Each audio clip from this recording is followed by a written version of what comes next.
महाराष्ट्र शासनाने राज्यातील सर्व शाळांमधील विद्यार्थ्यांच्या नोंदीची एकाच वेळी व्यापक पडताळणी करण्याचे मोठे पाऊल उचलले आहे।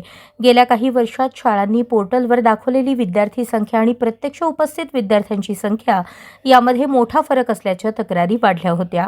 त्यानंतर शिक्षण संचालनालयाने हा निर्णय घेतला असून बोगस विद्यार्थी दाखवून शासन अनुदान, पदभरती आणि संसाधनांवर डल्ला मारणाऱ्या संस्थांवर मोठी कारवाई होण्याची शक्यता आहे।